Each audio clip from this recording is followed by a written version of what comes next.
আসসালামু আলাইকুম। Dreamers education কেয়ারে সবাইকে স্বাগতম। আজ তোমাদের সাথে আমি আছি মোহাম্মদ আলিফ আলভি। আজ আমরা পদার্থবিজ্ঞান দ্বিতীয় অধ্যায়ের গতি চ্যাপ্টারটি পড়ব। এখানে আমাদের হোয়াটসঅ্যাপ নাম্বার এবং ফেসবুক পেজের নাম দেওয়া আছে। তোমরা আমাদের ফেসবুক পেজটি ফলো করে রাখো এবং তোমাদের যদি কোনো কিছুতে সমস্যা হয় তাহলে আমাদের হোয়াটসঅ্যাপে নক দিয়ে আমাদের সাথে যোগাযোগ করতে পারো।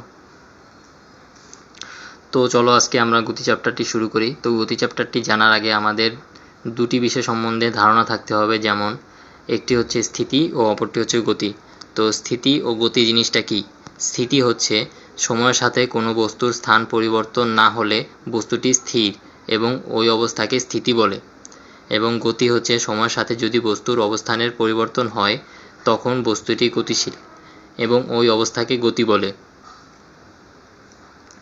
যেমন তোমার হাতে থাকা যে কলমটা আছে সেই কলমটা যদি তুমি তোমার টেবিলে রেখে দাও সেটি কিন্তু 10 মিনিট পর টেবিলেই থাকবে, সেটি কিন্তু কোনো অবস্থান পরিবর্তন করবে না। তাই তোমার হাতে থাকা কলমটি সেটি হচ্ছে স্থির বা স্থিতি। তো আমরা কিভাবে বুঝবো যে একটি বস্তু স্থির নাকি গতিশীল সেটা বোঝার জন্য আমাদের একটি প্রসঙ্গবিন্দু ধরে নিতে হবে বা প্রসঙ্গবিন্দু সম্পর্কে কিছুটা ধারণা থাকতে হবে। যেমন প্রসঙ্গবিন্দুটা আসলে কি? যার সাপেক্ষে কোনো বস্তুর অবস্থান গতিশীল নাকি স্থিতিশীল নির্ণয় করা যায় তাকে প্রসঙ্গবিন্দু বলে। যেমন চলমান বাসে মানুষের সাপেক্ষে স্থির গাছ গতিশীল মনে হয়, এটি মূলত এক প্রকার আপেক্ষিকতা। তো চলমান বাসে যখন তুমি বসে থাকো তখন তোমার জানলা দিয়ে যখন তুমি দেখো যে একটি গাছ, তোমার মনে হয় যে গাছটি তোমার থেকে পিছনের দিকে যাচ্ছে, কিন্তু গাছটি মূলত স্থির থাকে। তোমার বাসের যে একটা গতি থাকে সেই গতির কারণে তোমার মনে হয় যে তুমি স্থির আছো এবং তুমি যেই গাছটিকে দেখছো সেই গাছটি তোমার থেকে ধীরে ধীরে পিছনের দিকে যাচ্ছে, কিন্তু মূলত ঘটনাটা এভাবে হয় না। ঘটনা হচ্ছে তুমি একই সাথে তুমি বাসের সাথে সামনের দিকে যাচ্ছ, যার কারণে তোমার মনে হয় বা এটি একটি আপেক্ষিক ধারণা যে তোমার কিছু সময়ের জন্য মনে হয় যে গাছগুলো তোমার থেকে পিছনের দিকে সরে যাচ্ছে। তো চলো আমরা আপেক্ষিক গতিটা কি সেটা সম্পর্কে কিছুটা জেনে নিই। আপেক্ষিক গতি হচ্ছে একটি গতিশীল বস্তু অপর একটি গতিশীল বস্তুর সাপেক্ষে যে বেগে গতিশীল তাকে আপেক্ষিক গতি বলে। যেমন ধরো তুমি সাইকেল চালাচ্ছ 5 মিটার পার সেকেন্ড বেগে এবং তোমার পাশ দিয়ে একটি গাড়ি গেল 10 মিটার পার সেকেন্ড বেগে। তো তোমার সাপেক্ষে যেহেতু তুমি 5 মিটার পার সেকেন্ডে সাইকেল চালাচ্ছ, তোমার সাপেক্ষে গাড়িটি 5 মিটার পার সেকেন্ডে তোমার থেকে সামনে চলে যাচ্ছে। এটা হচ্ছে একটি আপেক্ষিক গতি। তো চলো আমরা কিছু গতির প্রকারভেদ জেনে নিই। গতি অনেক রকম আছে, কিন্তু আমাদের এখানে 5 রকমের গতি সম্পর্কে জানলেই হবে। যেমন সরলরৈখিক গতি, ঘূর্ণন গতি, চলন গতি, পর্যায়বৃত্ত গতি, সরল স্পন্দন গতি। তো এখন আমরা সবগুলোর সংজ্ঞা জেনে নিই। সরলরৈখিক গতি, কোনো কিছু যদি সরলরেখা বরাবর যায় তবে তাকে সরলরৈখিক গতি বলে। ঘূর্ণন গতি, কোনো বস্তু যদি একটি নির্দিষ্ট বিন্দুর সমদূরত্বে ঘুরতে থাকে তবে তাকে ঘূর্ণন গতি বলে।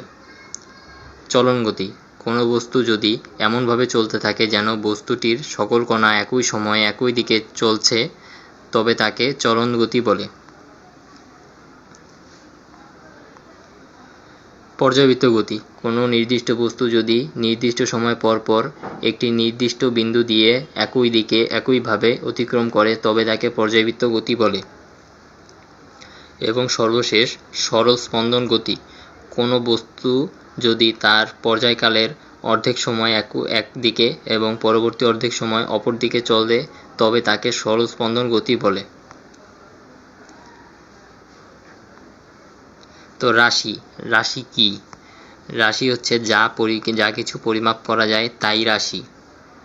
রাশির প্রকারভেদ, রাশি মূলত 2 প্রকার। আমাদের 2 প্রকার রাশি জানলেই হবে। রাশি আরও অনেক রকম আছে, তবে আমাদের এখন 2 প্রকার রাশি জানলেই হবে। যেমন এক হচ্ছে স্কেলার রাশি এবং 2 হচ্ছে ভেক্টর রাশি। তো স্কেলার রাশি কি? যার মান আছে কিন্তু দিক নেই, যেমন ভর, সময়, তাপমাত্রা। আর ভেক্টর রাশি যার মান ও দিক উভয়ই আছে, যেমন বল, সরণ, বেগ, ত্বরণ। যেমন তোমাদের কিছু উদাহরণ দেই। ভর, ধরো তুমি 5 কেজি চাল কিনছো, তো ওই চালের ওজন কত মানে ভর কত, ওই চালের ভর হচ্ছে 5 কেজি, কিন্তু ওর কি কোনো দিক আছে 5 কেজি চাল কোন দিকে, এরকম কিন্তু কেউ জিজ্ঞেস করে না। বলে যে এখানে কতটুকু চাল আছে, তুমি বলবা এখানে 5 কেজি চাল আছে, কিন্তু এটা কোন দিকে 5 কেজি সেটা কিন্তু কেউ জিজ্ঞেস করে না। আর ভেক্টর রাশি হচ্ছে বল। ধরো কোনো বস্তুতে 5 নিউটন বল প্রয়োগ করছো পূর্ব দিকে, তাহলে কিন্তু এটি একটি ভেক্টর রাশি, কারণ তুমি পূর্ব দিকে 5 নিউটন বল প্রয়োগ করছো। সরণ সরণ হচ্ছে তুমি ধরো 5 কিলোমিটার উত্তর দিকে হাঁটলা, যেহেতু তুমি উত্তর দিকে 5 কিলোমিটার হেঁটেছো, তাহলে কি তোমার ডিস্টেন্সটা হচ্ছে তোমার 5 কিলোমিটার, এবং তুমি কোন দিকে হেঁটেছো, উত্তর দিকে, সেহেতু তোমার এখানে মান ও দিক দুইটাই আছে, তাই এগুলো হচ্ছে তোমার ভেক্টর রাশি। তো এখন আমরা দূরত্ব এবং সরণ এই দুইটা অনেকে গুলাই ফেলে যে এই দুইটা একই জিনিস, কিন্তু দুটো কিছুটা মিল থাকলেও দুইটা আলাদা জিনিস। যেমন দূরত্বকে আমরা ডিস্টেন্স বলি, যাত্রা স্থান থেকে গন্তব্য স্থান পর্যন্ত বস্তু কতটুকু পথ অতিক্রম করেছে তাকে দূরত্ব বলে। এবং সরণ হচ্ছে ডিসপ্লেসমেন্ট, যাত্রা স্থান থেকে গন্তব্য স্থান পর্যন্ত সরাসরি দূরত্বকে সরণ বলে। যেমন তুমি ধরো উত্তর দিকে 5 কিলোমিটার হেঁটেছো এবং পূর্ব দিকে 3 কিলোমিটার হেঁটেছো, তাহলে তুমি টোটাল 5 এবং 3 8 কিলোমিটার হেঁটেছো, তোমার দূরত্ব হচ্ছে 8 কিলোমিটার। কিন্তু তুমি যদি সরণের সাপেক্ষে হিসাব করো, তাহলে তুমি তোমার যাত্রা স্থান থেকে গন্তব্য স্থান পর্যন্ত যতটুকু হাঁটবা, মানে সোজাসুজি সরাসরি একটা স্ট্রেট লাইন, সেটা হচ্ছে তোমার সরণ, এবং সেটা অবশ্যই 8 কিলোমিটার হবে না। তুমি উত্তর পূর্ব দিকে যতটুকু হাঁটবা সেটা হবে তোমার সরণ। তো এখন আমরা জানবো দ্রুতি ও বেগ।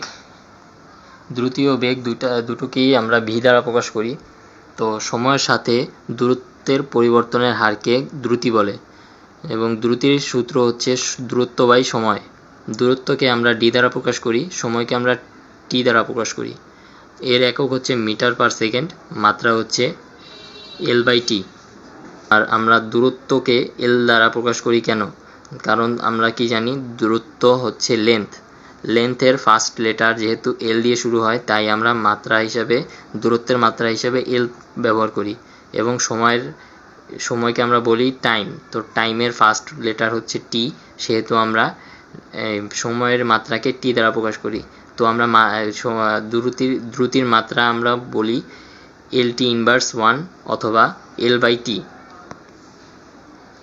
এখন হচ্ছে বেগ। সময়ের সাথে সরণের পরিবর্তনের হারকে বেগ বলে।